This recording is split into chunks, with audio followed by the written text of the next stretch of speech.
ये class 12th। So school सबके reopen हो गए, so everybody must be excited. और अब ये क्वेश्चन ऑफ कंफ्यूजन भी आ गया है कि अब फाइनल एग्जाम्स होंगे।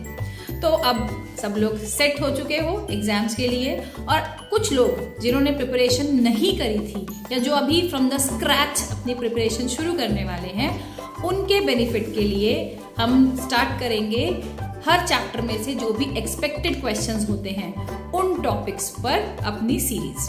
तो इस टॉपिक्स में, इन सीरीज में हम वही टॉपिक डिस्कस करेंगे जो कि हर चैप्टर में से ज़्यादातर एक्सपेक्टेड है। फॉर एग्जाम्पल तुम्हारा जैसे कि फर्स्ट चैप्टर है ठोस अवस्था सॉलिड स्टेट, उसमें से क्या एक्सपेक्टेड है सबसे ज़्यादा?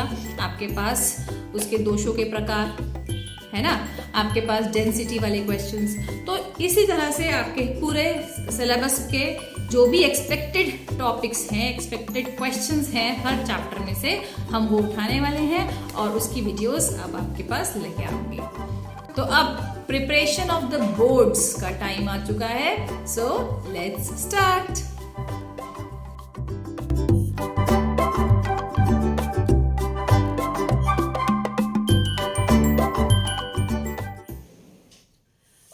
डेंसिटी इन क्यूबिक क्रिस्टल, ये एक इंपॉर्टेंट टॉपिक है और इसका न्यूमेरिकल आपका जनरली एक्सपेक्टेड रहता ही है। तो density in cubic crystals discuss करने के लिए हम इसका फॉर्मूला पढ़ते हैं कि अगर न्यूमेरिकल आता है तो आप उसको कैसे सॉल्व करेंगे। पहले हम फॉर्मूला समझेंगे। फॉर्मूला है D = Z × M / A³ × Na।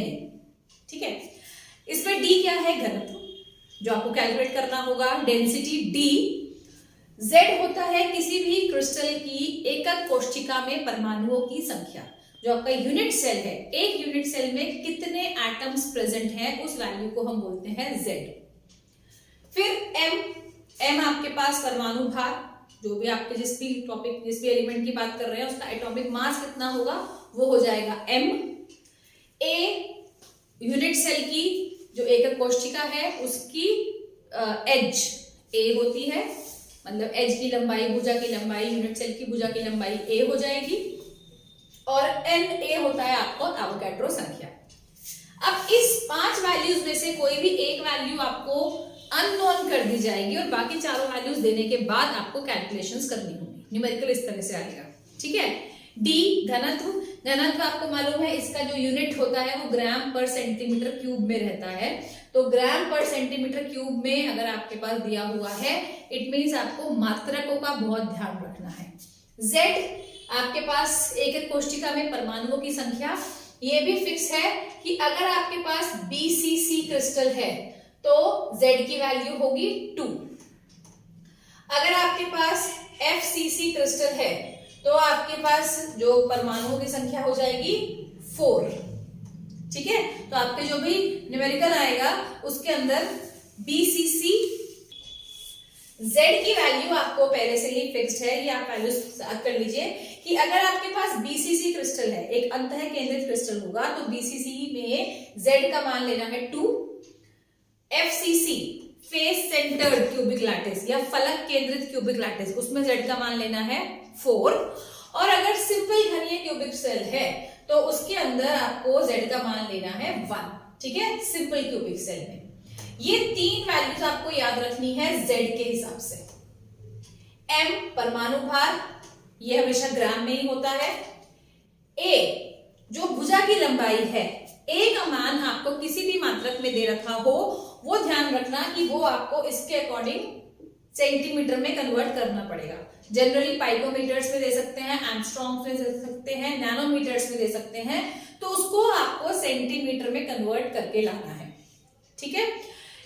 F होता है एवोगैड्रो संख्या, और एवोगैड्रो संख्या का मान आप सबको मालूम ही होगा 6.022 × 10⁻23।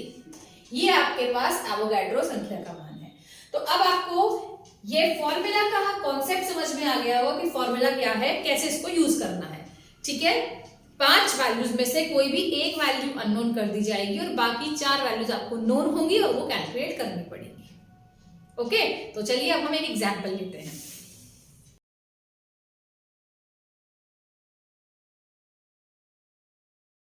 ओके, अब आपको एक क्वेश्चन स्क्रीन पे दिख रहा होगा। इस क्वेश्चन के हिसाब से आपके पास एक तत्व जो काय केंद्रित घन यानी कि पीसीसी संरचना का है, उसमें एकक कोष्ठिका के कोर की लंबाई 288 पाइकोमीटर्स है, तत्व का घनत्व 7.2 ग्राम्स पर सेंटीमीटर क्यूब है, 208 ग्राम्स 208 ग्राम तत्व में परमाणुओं की संख्या ज्ञात कीजिए। तो देखिए आपके पास क्वेश्चन पढ़ के पता चल गया है कि ये बीसीसी लैटिस है। बीसीसी लैटिस का मतलब अभी पीछे मैंने बताया कि उसमें z का मान कितना हो जाएगा, क्योंकि बीसीसी है तो z का मान हो जाएगा 2। ए जो भुजा की लंबाई दी हुई है वो पाइकोमीटर्स में दी हुई है, और इसको मैंने क्या बोला आपको, डेंसिटी के हिसाब से सेंटीमीटर में लेके आना पड़ेगा। तो पाइकोमीटर को कन्वर्ट करते हैं, 288 पाइकोमीटर को मीटर में करने के लिए 10 टू द पावर -12 और फिर मीटर को सेंटीमीटर करने के लिए 10 टू द पावर 2। तो इन ऑल आपके पास आ जाएगा 288 into 10 to the power -10 centimetres. ये आपके पास ए का मान हो गया, ठीक है। सो ये ए का मान हो गया। घनत्व क्वेश्चन में गिवन है आपको 7.2 ग्राम पर सेंटीमीटर क्यूब, और ये क्या है कि इतने ग्राम में कितने कण होंगे। अब देखिए जो फॉर्मूला आपने सीखा था वो क्या था, D is equals to Z into M upon A cube into Avogadro's number. घनत्व आपको दिया हुआ है, Z का मान हमें पता चल गया, A का मान हमने पता कर लिया, एवोगाड्रो संख्या हमें मालूम होती है, तो इससे हमें M का मान पता चलेगा जो। लेकिन क्वेश्चन में क्या पता करना है कि इतने ग्राम में कितने कण होंगे, तो वो वाले स्टेप को छोड़ देते हैं। पहले आप इस फॉर्मूला में वैल्यूज एडजस्ट करिए। D की वैल्यू 7.2, Z की वैल्यू 2, M अननोन, A की value 288 into 10 to the power -10 का क्यूब और 6.022 10 टू द पावर 23, ठीक है। अब ये सब कुछ जब आप सॉल्व करेंगे, सारी कैलकुलेशन सॉल्व करने के बाद आपके पास m की वैल्यू आ जाएगी, m का जो मान आएगा वो आ जाएगा 51.7 ग्राम्स, ठीक है। अब आपको मालूम है कि आपके पास ये तो हो गया परमाणु भार और ये हो गया आपका दिया हुआ भार। जब आपको मोलों की संख्या पता करनी होती है, परमाणुओं की संख्या से पहले मोलों की संख्या पता करनी पड़ेगी। नंबर ऑफ मोल्स के लिए जो फॉर्मूला होता है, number of moles is given weight upon परमाणु भार, भार बटे अनुभार, ये आपने किया भी हुआ है। तो आप जब सॉल्व करते हैं वैल्यूज पुट करने के बाद मोलों की संख्या आ जाएगी 208 अपॉन 51.7, ठीक है। परमाणुओं की संख्या जब कैलकुलेट होनी है तो क्या करते हैं, परमाणुओं की संख्या कैलकुलेट करने के लिए जो ये वैल्यू आई 2087 इंटू 6.022 10 टू द पावर 23, इसको एवोगाड्रो नंबर से मल्टीप्लाई कर दीजिए। एंड फाइनली ये सारी वैल्यूज पुट करने के बाद आपके पास आंसर आ जाएगा 24.22 इंटू 10 टू द पावर 23, ठीक है।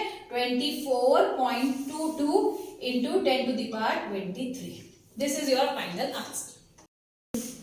सो आई होप आपको घनत्व का कॉन्सेप्ट पूरा समझ में आ गया होगा। क्वेश्चन भी मैंने प्रैक्टिस करा दिया है।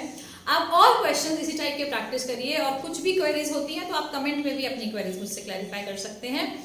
तो सॉलिड स्टेट का घनत्व वाला topic, let us say a thumbs up to this topic. और ये टॉपिक आप श्योर हो गए होंगे कि ये क्वेश्चन हमारा रॉन्ग नहीं होने वाला है, ये लॉन्ग क्वेश्चंस में ही आता है। So you are prepared for one long question of your exams. चलो, see you in the next video, bye.